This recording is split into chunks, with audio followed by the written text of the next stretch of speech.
प्रकृति से भरपूर पर्यटन नगरी डलहौजी की खूबसूरत वादियों में देश के विभिन्न संस्थानों द्वारा इन दिनों किया जा रहा है प्रकृति शिक्षा शिविरों का आयोजन। विद्यार्थी प्रकृति के पास तंबू में रहकर ले रहे हैं प्रकृति की जानकारी और कर रहे हैं साहसिक गतिविधियां। प्रकृति से भरपूर पर्यटन नगरी डलहौजी की खूबसूरत वादियों में हर साल की तरह इस साल भी इन दिनों देश के विभिन्न संस्थानों द्वारा एक के बाद एक प्राकृतिक शिक्षा शिविरों का आयोजन किया जा रहा है। इन कैंपों में बारी बारी से विभिन्न स्कूलों एवं कॉलेजों के छात्र एवं छात्राएं भाग लेते हैं।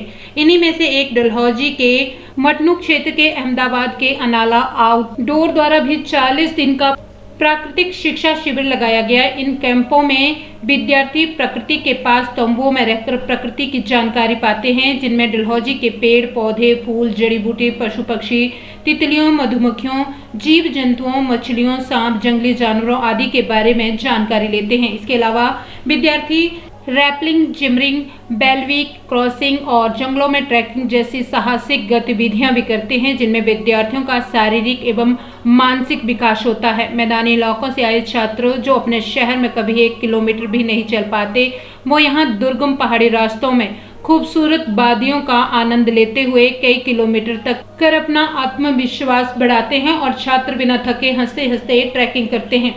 शिविर में आए हुए गुजरात के छात्राओं ने बताया कि उन्हें इस कैंप में बहुत मजा आ रहा है। उन्होंने डलहौजी में लग्जरी लाइफ के बिना मूलभूत सुविधाओं के साथ तंबुओं में रहकर प्रकृति की बहुत सारी जानकारी ली है और रैपलिंग, जिमरिंग और वेलबी क्रॉसिंग और जंगलों में ट्रैकिंग जैसी साहसिक गतिविधियों में भी उन्होंने भाग लिया है। उन्होंने कहा कि डलहौजी बहुत खूबसूरत है और सबको एक बार डलहौजी नेचर स्टडी कैंप में जरूर आना चाहिए। आपका कहाँ से आए और कैसा लग रहा है?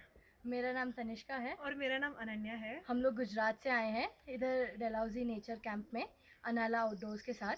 हमें इधर बहुत मज़ा आ रहा है। इधर हमने इतनी सारी एडवेंचर एक्टिविटीज़ की, जिपलाइन की, रैपलिंग करी, जूमरिंग करी और इधर हमें बहुत सारे अलग अलग चीज़ों के बारे में पढ़ाया भी गया था। पर ये वो बोरिंग वाली पढ़ाई नहीं थी जो स्कूल में कराई। हमको सीखने में मज़ा आया। इधर की हवा बहुत अच्छी थी, इसलिए लगा कि अब इधर आके सांस ले रहे हैं। अहमदाबाद की गर्मी से बचने आए थे, बहुत मज़ा आ रहा है। इतना प्योर हवा आके बहुत अच्छा लग रहा है। अहमदाबाद में तो बहुत पोल्यूशन है, इतनी प्योर हवा में से बहुत अच्छा लगता है।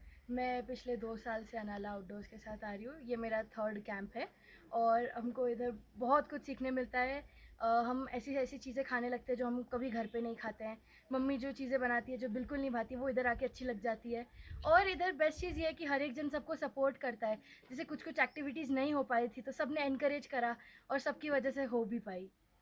इधर हमने कुछ ऐसी चीज़ें ट्राई करी जो हमें अहमदाबाद में शायद नहीं मिलती। यहाँ के लोकल वेजिटेबल्स ट्राई करे जो हमें जनरली खाने नहीं मिलता हो, और कुछ चीज़ें तो बहुत एक्सपेंसिव है जो हमने खाई, हमने टेस्ट करी।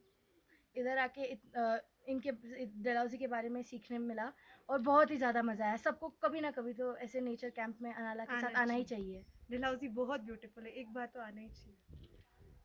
आपका कहाँ से आए और कैसा लग रहा है? हाय, मेरा नाम आहाना है और मेरा नाम जूही है। यहाँ हम लोग गुजरात से आए हैं, हिमाचल प्रदेश डलहौजी में अनाला आउटडोर्स की तरफ से।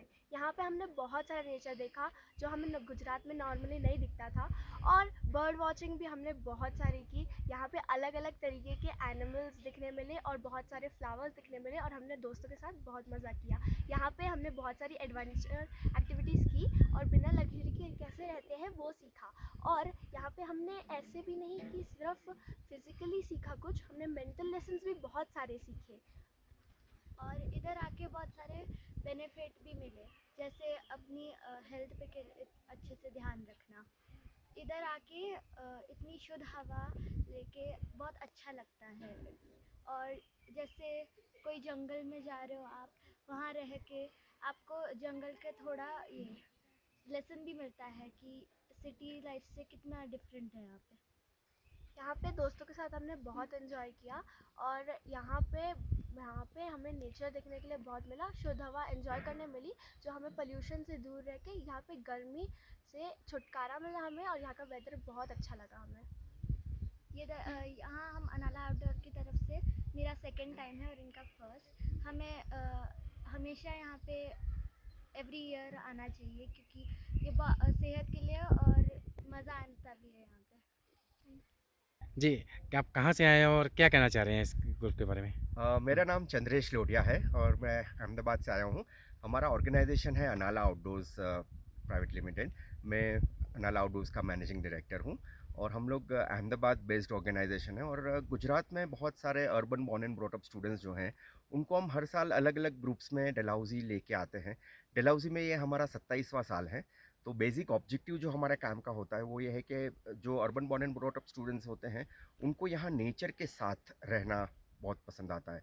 तो we make them stay in nature, close to nature. और जब नेचर के साथ रहते हैं तो नेचर से बहुत कुछ सीख सकते हैं। यहाँ के पेड़ पौधे के बारे में, यहाँ के फ्लावर्स के बारे में, यहाँ के एनिमल्स के बारे में, यहाँ के रेप्टाइल्स के बारे में। तो बच्चे यहाँ 6 दिन रुकते हैं। तो over a period of time, जैसे पहले दिन से लेके लास्ट डे में उनमें पूरी पर्सनालिटी में एक चेंज आ जाता है। जैसे यहाँ पर ज़िंदगी में कभी वो 1 किलोमीटर नहीं चलते हैं सिटीज़ में, यहाँ आके वो 5-5, 6-6, 7-7, 10-10 किलोमीटर डलहौजी का जो हाईएस्ट पॉइंट है पोहलानी माता का ट्रैक वो करके आते हैं। यहाँ से खजियार ट्रैक करके जाते हैं। तो दे लव बीइंग विद नेचर। और एक तो उनको खुद की कैपेसिटी पता चलती है कि वो कितने स्ट्रॉन्ग हैं। और काफ़ी टाइम ऐसा होता है कि उनको पता नहीं होता कि हमारी कैपेसिटी कितनी होती है, लेकिन जब हम उनको ये एक्टिविटीज़ करवाते हैं तो वो रियलाइज़ करते हैं कि हाँ, हम भी ये सब कुछ कर सकते हैं। तो मेन ऑब्जेक्टिव इस कि भाई यहाँ जो हिमालयाज़ के जो वाइल्ड लाइफ है, खास करके डलहौजी में हमने पिछले कुछ सालों से 108 अलग अलग बर्ड्स देखे हुए हैं। हमने 6 से 7 अलग अलग टाइप के सांप देखे हुए हैं। बहुत सारे मैमल्स देखे हुए हैं। And over a period of time हमने कुछ ये साल हमने एक ऑब्जर्वेशन ये भी किया कि जो हिसाब से पेड़ पौधे की इतनी सारी ज़रूरत है, क्योंकि एवरी ईयर ग्लोबल वार्मिंग बढ़ती जाती है। इस साल का हमारा एक ऑब्जर्वेशन ऐसा है कि जो ब्लैक बुलबुल करके बर्ड है, जो सिर्फ डलहौजी में 6000 फीट के आसपास मिलती थी, वो इस साल हमने 7600 फीट पे देखी है। दैट उसका मतलब है कि भाई ग्लोबल वार्मिंग का इफेक्ट एनिमल्स पे भी हो रहा है, बर्ड्स पे भी हो रहा है। तो इसी वजह से ये बहुत ज़रूरी है कि हम और पेड़ पौधे लगाएं और पूरे इंडिया में डलहौजी जैसी ग्रीनरी हो जाए। ये हमारी सबसे निवेदन है सबके साथ।